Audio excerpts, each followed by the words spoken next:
Assalamualaikum, salam sejahtera, salam satu Malaysia. Bertemu kita sekali lagi di dalam rancangan Majalah Skot.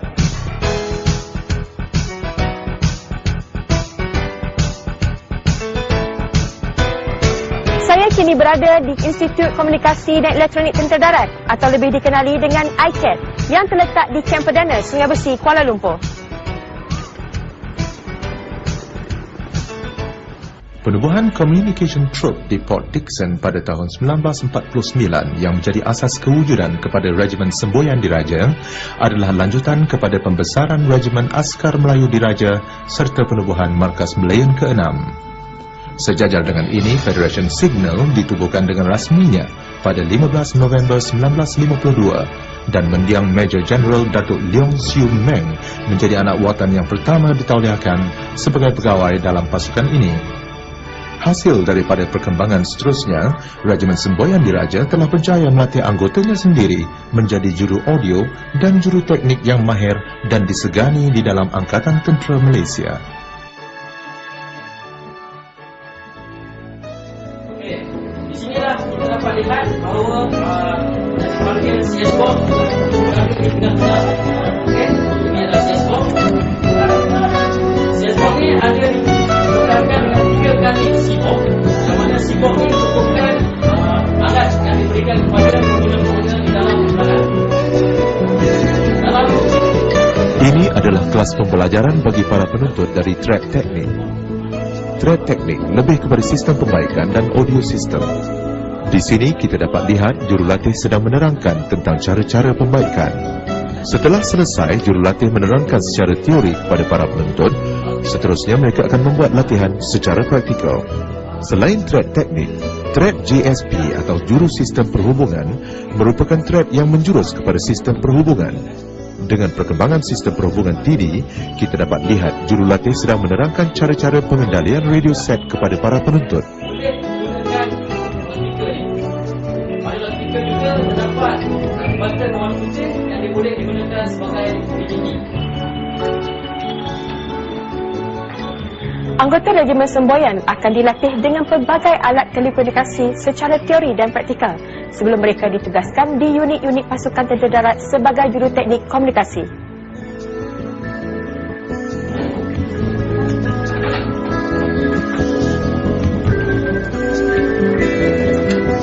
Seterusnya kita beralih kepada track Combat Semboyan. Track ini mempunyai 4 cabang, iaitu Store, Talian, ED dan Kenderaan. Di sini kita dapat lihat penuntut sedang membuat latihan praktikal merentang talian telefon semasa di medan. Di sini menunjukkan keadaan kawasan medan untuk membuat praktikal bagi semua jenis alat komunikasi yang digunakan oleh anggota RSD bagi tujuan mengadakan perhubungan di antara satu sama lain.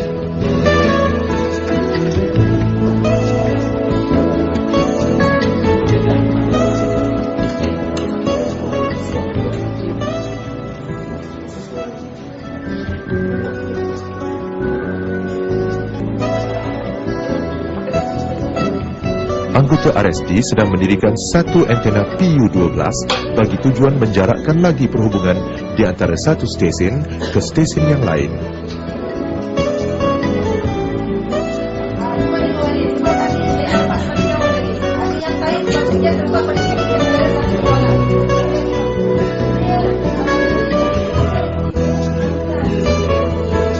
Makmal DEMS atau Defense Electronic Messaging System.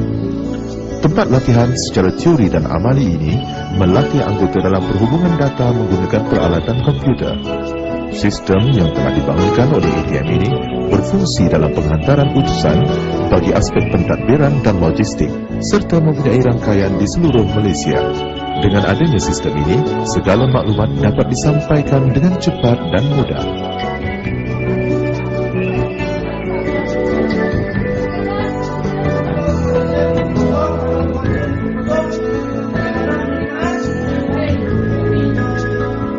Telegraf merupakan satu prosedur penghantaran berita di dalam keadaan biasa maupun bekerja dalam cuaca buruk di mana prosedur suara tidak dapat berfungsi dengan baik. Sinonimnya, semua bentuk angka dan huruf serta simbol ditukar kepada maksud tersendiri dalam bentuk kod. Kemahiran ini dikuasai oleh anggota jurusistem perhubungan Regimen Semboyan Diraja.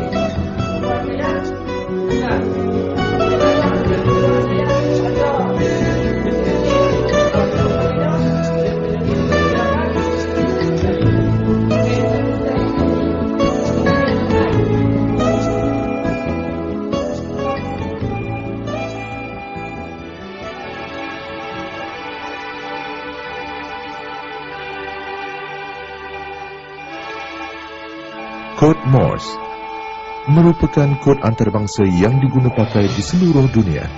Bagi melaksanakan kod-kod ini, kemahiran dan ketajaman minda seseorang anggota itu amatlah perlu. Semua anggota akan dilatih supaya mampu untuk menerima Morse code sehingga 22 perkataan seminit.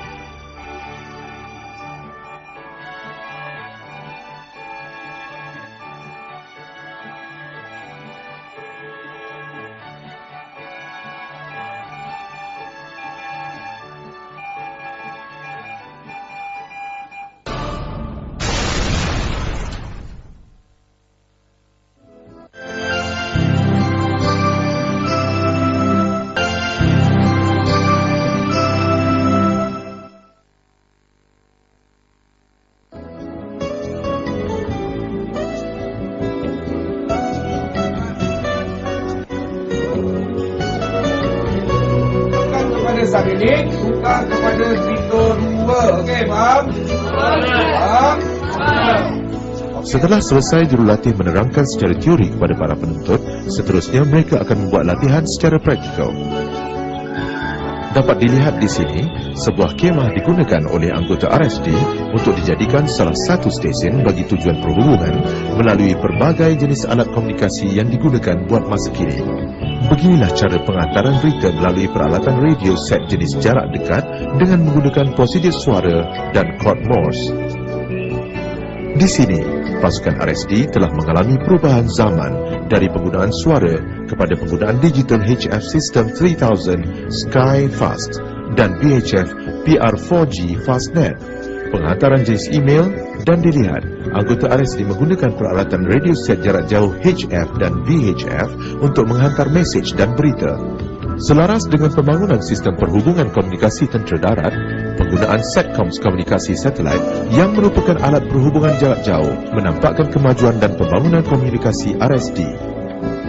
Di samping penggunaan peralatan radio set bagi penyampaian satu-satu maklumat, regimen ini menyediakan juga perhubungan secara terus, iaitu Puscom, di mana ianya boleh diadakan di dalam kemah ataupun di dalam kenderaan. Selain itu juga, talian telefon memainkan peranan yang cukup besar di dalam penugasan regimen ini.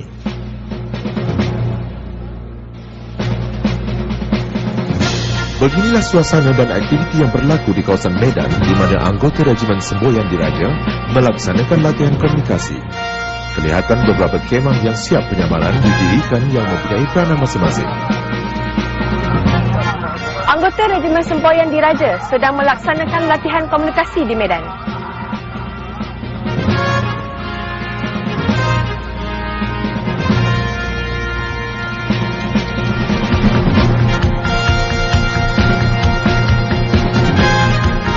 Sebelum sesuatu rangkaian komunikasi ditubuhkan, antena perlu didirikan.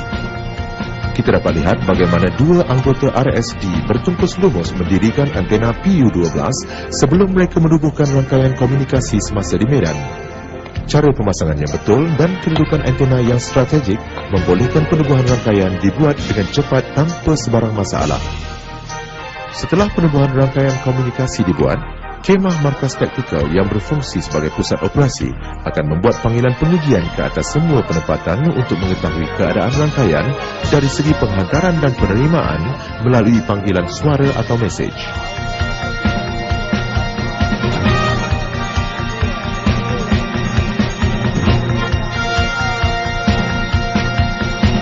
Beginilah suasana kerja di dalam markas taktikal di mana kelihatan seorang operator menyampaikan maklumat melalui radio set manakala seorang lagi menghantar mesej melalui data terminal.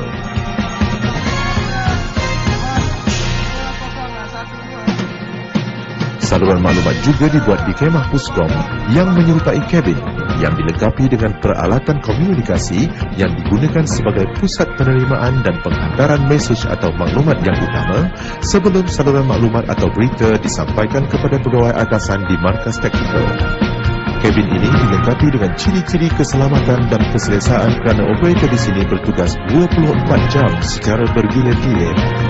Masalah kesukaran komunikasi terjadi disebabkan oleh jarak perhubungan yang jauh antara penempatan.